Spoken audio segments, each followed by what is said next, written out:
Example 4, establish the identity sine of theta over 1 plus the cosine of theta plus 1 plus cosine of theta over the sine of theta is equal to 2 times the cosecant of theta. All right, to establish this identity, we are going to start with the most complicated side, which is clearly the left side, and then we're going to use established trigonometric identities plus algebraic manipulation to try to work through equivalent expressions and end up at the right side. Okay, so let's get started. We're going to write down the left-hand side of this equation. Okay, so we're going to get sine of theta over 1 plus the cosine of theta plus 1 plus the cosine of theta over the sine of theta. Okay, our goal is to turn this into 2 cosecant of theta. Okay, so we have to produce a series of equivalent expressions to get there. Okay, so on the left side, ask yourself, what am I doing? Well, you are adding 2 fractions. So you need to go ahead and do the addition and combine them into 1 fraction and then simplify. And then hopefully that will get you there, okay? So since we're adding fractions, we need a common denominator, okay? To get your common denominator, you're just going to multiply the denominators together, okay? So the common denominator here is going to be the package deal 1 plus cosine of theta, so put that in parentheses, times the sine of theta, okay? Don't distribute it out yet. All right, so we're going to take the first fraction, the fraction on the left, sine of theta over 1 plus the cosine of theta, and we're going to, well, let me go ahead and just write that fraction down. Let me redo that. Hang on a second. Okay, so let's write this fraction down, okay? And we want it to have the common denominator, okay? It has the 1 plus cosine of theta part. It's missing the sine of theta part. So we need to take the denominator and multiply it by the sine of theta to get that common denominator, okay? So since we multiplied the denominator by sine of theta, we need to do the same thing to the top, okay? In that way, we're multiplying this fraction by the sine of theta over the sine of theta, which is really 1. So we're not changing the original fraction, okay? All right, so now the fraction on the left should have the correct common denominator. Okay, so we're going to move on. There should be a plus sign in the middle. Then we're going to take the fraction on the right, which is 1 plus the cosine of theta, and, or sorry, 1 plus cosine of theta over the sine of theta. We need this guy to have the correct common denominator. Okay, this one has the sine of theta. Okay, it's missing the 1 plus cosine of theta. So we're going to make it have the correct denominator by multiplying by the package deal 1 plus the cosine of theta. So make sure you put that in parentheses, okay? Since you multiplied the bottom by 1 plus cosine theta, you need to multiply the top by 1 plus the cosine of theta, okay? It must be in parentheses, okay? In addition, since the numerator is a package deal itself, it's 1 plus the cosine of theta. That is going to have to go in parentheses now so that you distribute 1 plus cosine of theta times 1 plus cosine of theta correctly, okay?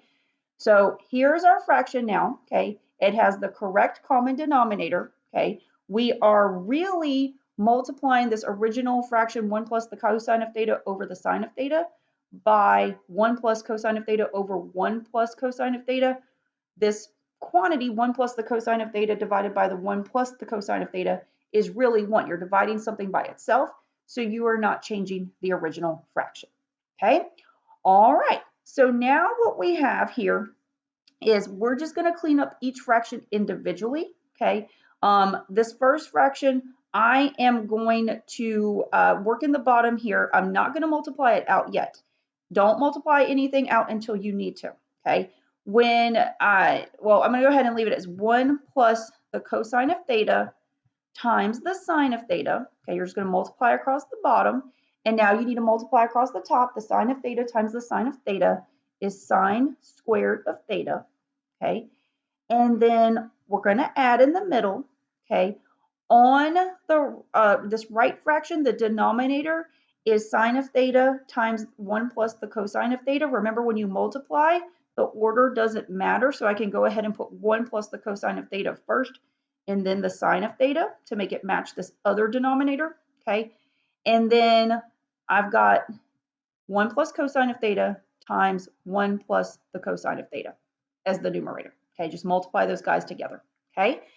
Now I'm adding two fractions. They have the same denominator, so we can combine them into one fraction, okay? We're going to keep the same denominator, and then we're just going to add across the top. Okay, so my denominator is going to be the quantity 1 plus the cosine of theta times the sine of theta. And then I'm just going to add across the top. So the numerator is going to be the sine squared of theta plus 1 plus the cosine of theta in parentheses times 1 plus the cosine of theta in parentheses. Okay? All right.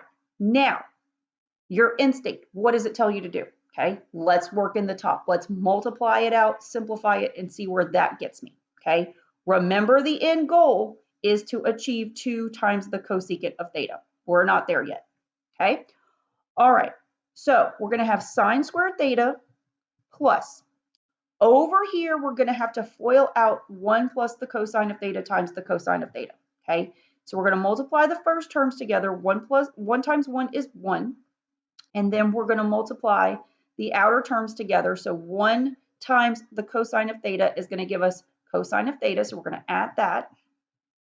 Okay, because remember, we're adding all this stuff. Then we're going to multiply the inner terms. So the cosine of theta times 1 is going to give us another plus the cosine of theta.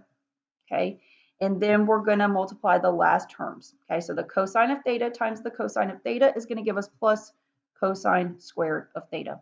Okay, so that's what happens to the numerator.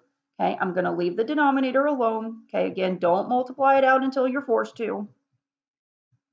Okay, now we need to clean up the top. Okay, all right, so if you notice, okay, we've got, when you're adding all of these terms, you can add in any order you want, so you can rearrange them. Okay, I see a sine squared theta plus a cosine squared theta. Okay, if you put those two together, that's the Pythagorean identity. That's going to turn into 1. Okay, so when I write this down, I'm going to highlight this in yellow so that you know, if you're flipping back through this, that the sine squared of theta plus the cosine of squared of theta combined be 1. Okay, then you still have this other one in red. So we're going to have plus 1, that hasn't gone away. And then we have cosine theta plus cosine theta. You're adding 2 cosines. Okay, so this is going to be plus 2 times the cosine of theta. Okay, all right, denominator, still the same. We're getting there. It might feel like a lost cause at this point, but we're getting there. Okay, all right, in the numerator, you can combine the two numbers. 1 plus 1 is 2. So the numerator is going to be 2 plus 2 times the cosine of theta. The bottom stays the same. All right, so now let's look at this. Okay, what can I do with the top? Well, if you notice in the top, you've got 2 terms. You've got 2 and you've got 2 cosine theta. They have a 2 in common, so we're going to factor out the 2. We factor out a 2, that's going to leave us with 1 plus the cosine of theta. You can check yourself. If you were to multiply this back out, you would get 2 plus 2 cosine theta, okay? So it is factored correctly, okay? All right, in the bottom, we still have 1 plus cosine of theta, that quantity, times the sine of theta. All right, so now maybe you're starting to see it, okay? We've got a 1 plus the cosine of theta in the top, and we've got a 1 plus cosine of theta in the bottom. We can cancel, okay? This is going to leave us with 2 in the top, sine of theta in the bottom, okay?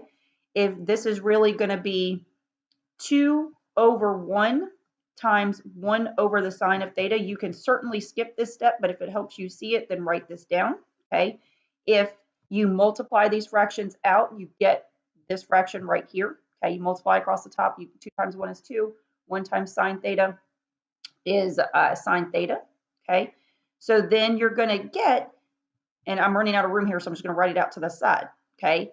This is going to be 2 times 1 over the sine of theta is the same thing as the cosecant of theta, okay? Again, you may omit this step right here, okay? You may omit this guy, okay?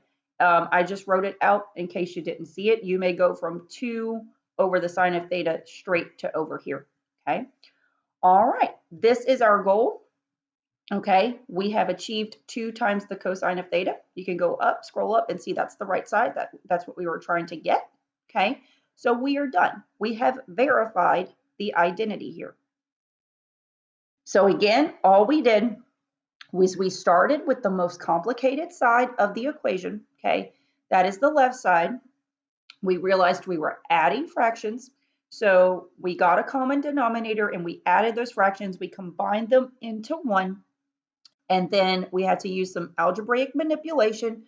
We had to use the Pythagorean identity along the way that sine squared theta plus cosine squared theta is equal to 1, okay? And then, just keep going, algebraic manipulation, more basic trigonometric identities, and we got to our goal, which is the right side, and we were able to establish this identity. We're done.